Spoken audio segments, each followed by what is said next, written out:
Yo guys, I am back today with another Pokerogue video. This time we'll be going for the electric monotype challenge, and I'd like to thank you all so much for the incredible support on the fairy monotype challenge. I wasn't expecting this, but it's currently my 6th most viewed video on my channel. I really want to thank you all for it.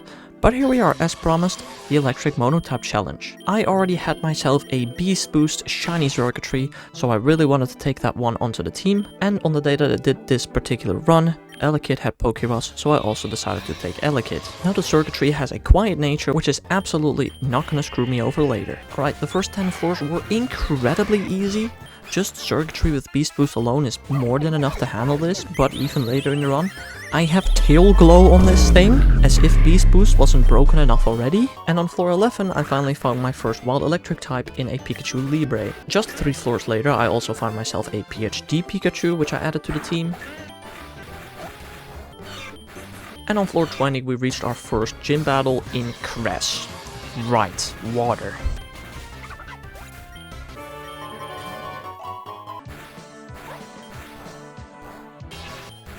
Shortly after, we reach floor 25, where it's time for a rival battle. And Tail Glow Circuitry just one-shot everything. Thanks, Circuitry.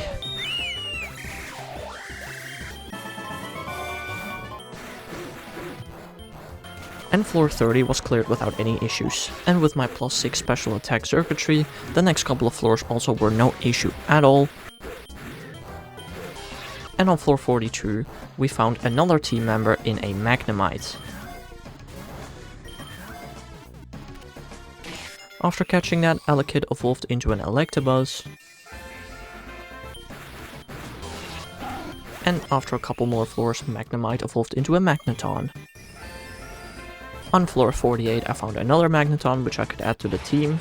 And then floor 49 came, where I figured out that this challenge is actually a challenge. Because ground types exist, and my circuitry cannot deal with those. Alright, next floor I battled Watson, and he really wasn't that hard to deal with. Tail Glow circuitry is just that broken.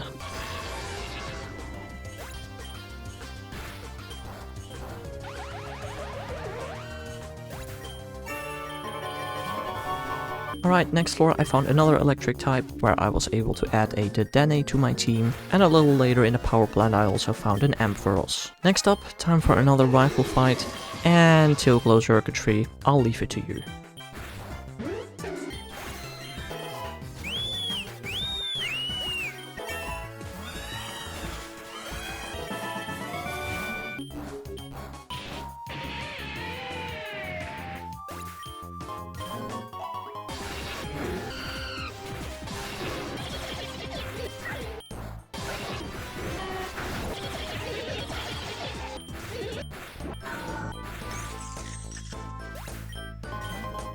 Yeah, the next ton of floors were so easy with my circuitry that the most interesting that happened is my Electabuzz evolving into an Electivire. And I guess shortly after it was time to battle Charon, and once I remembered that my Pikachu had a fighting type attack, this became a bit of a cakewalk.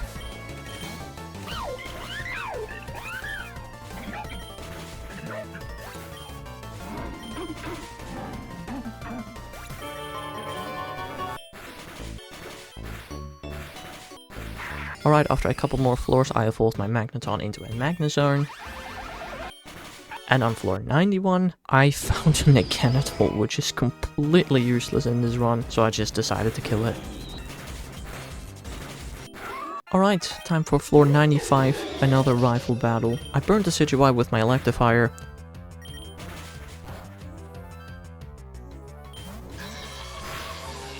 I set up a Tail Glow on circuitry, and the rest of the battle was history.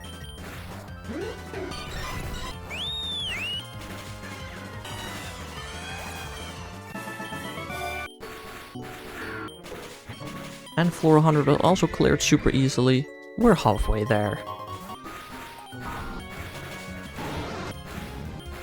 Alright, and after the Hex Maniac on floor 104, I found a freaking mini black hole, the rarest item in the game. And to be honest, don't know if it's the most useful item ever in a challenge run. Alright, I then battled Morty on floor 110, and while he did manage to take out my circuitry, he still was not that hard to defeat first try.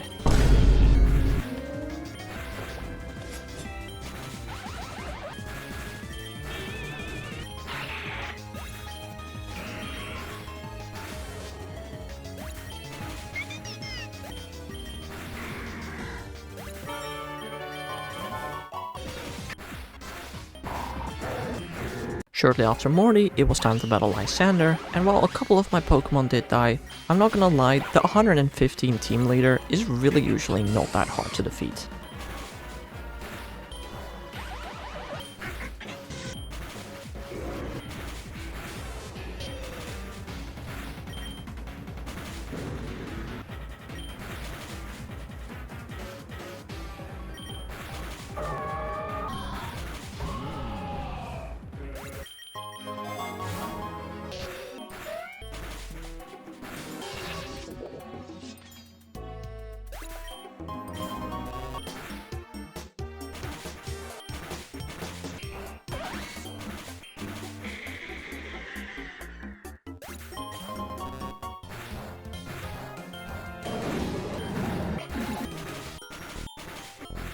Alright, the 25 following floors, nothing really interesting happened, but floor 140 was another gym battle, and this time we're battling Wake, Crasher Wake, against my Tailglow, Thunderbolt, Circuitry. Didn't even need to use Tailglow. Beast Boost just gave me a couple of attack boosts, and that was more than enough to one-shot all of his Pokemon.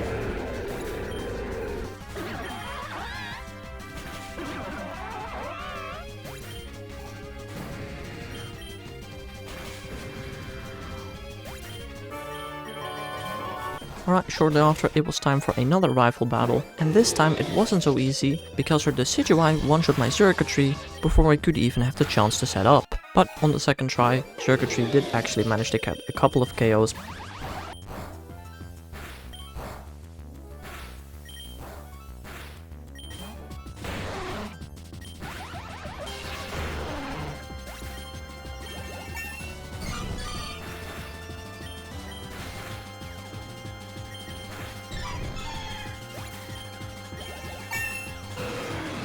Before dying to Rayquaza, and Electivire could clean up the rest of the battle.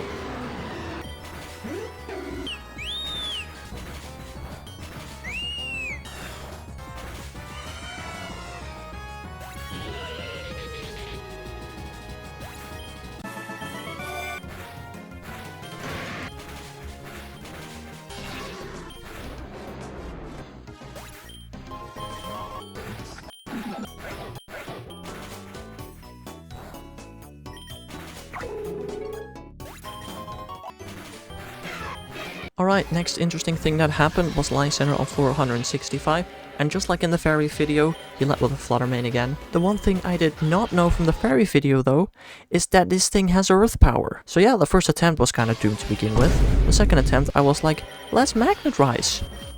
No!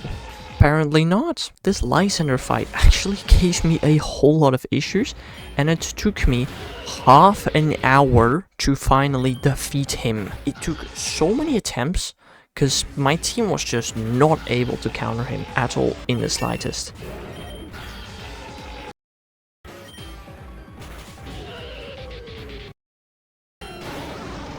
But here is the attempt that finally did actually succeed.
And just like in the fairy video, what comes right after Lysander?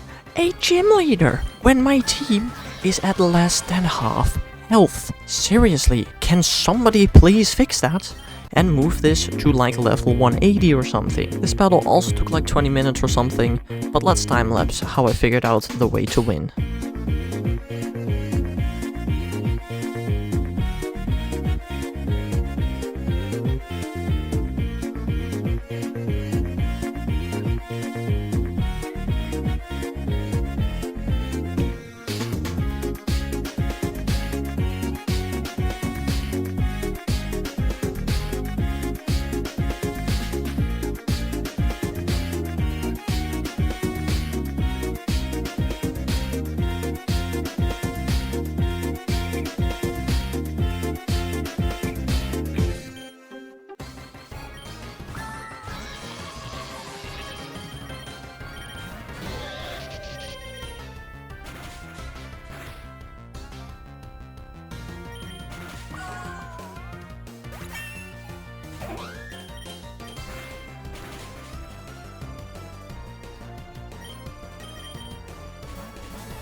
Yeah, I managed to win that battle on 25 HP remaining. Hopefully there's not another battle like this one.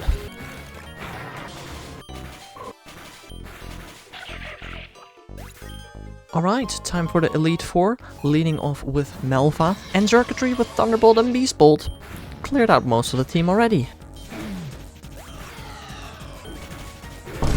Unfortunately, it did go down to Infernape, but Pikachu was easily able to finish off the battle with a Flying-type Flying Press and an Electric Thunderbolt. Next up, Seabolt. Water. Yeah.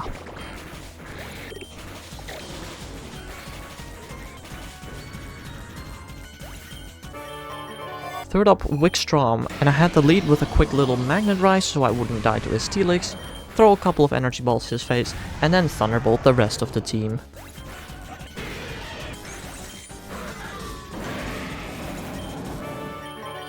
Alright, last Elite Four team member is Durasna, and just starting the battle with a quick little Tail Glow, I could finish off almost the entire team with Thunderbolt.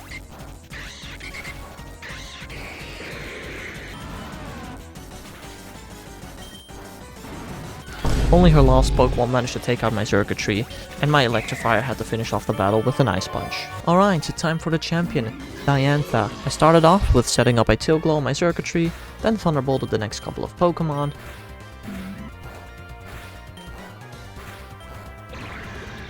Until Circuitry went down, and then I had the rest of my team clean up the rest of her Pokemon.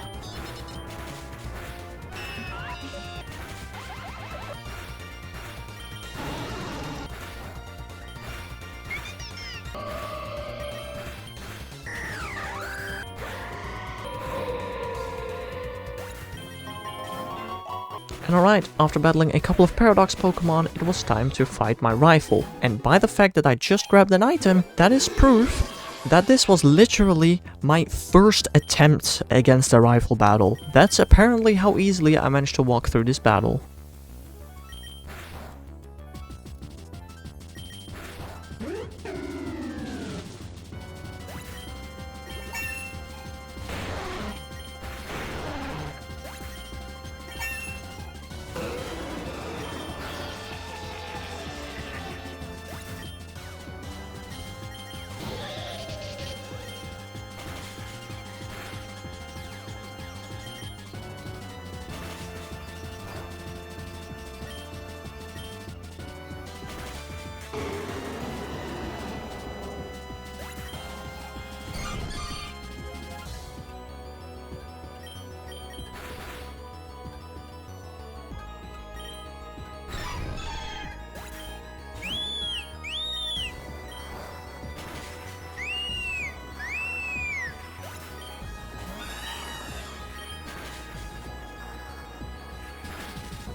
And alright, after beating just a couple of Ultra Beasts, yes, you can see me grab the item again.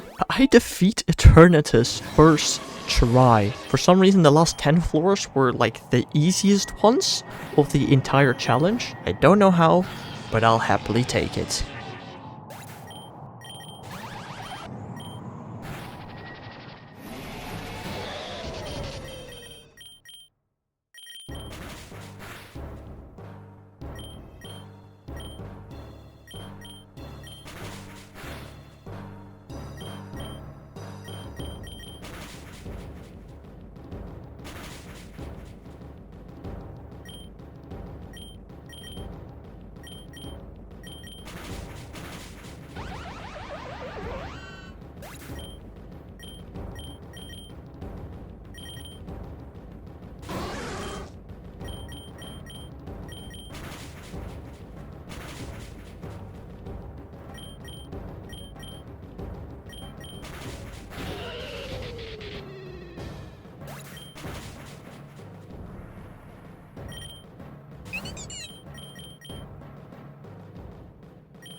And that was it. I managed to beat the electric monotype challenge. Now, assuming this video does well again, just like the last one, I'm absolutely gonna be making another monotype challenge. I have unfortunately already done a ton of the challenges without recording them, but if the series becomes popular enough, I'll redo them anyway. Anyway, I hope you all enjoyed the video, and I'll see you guys again next time.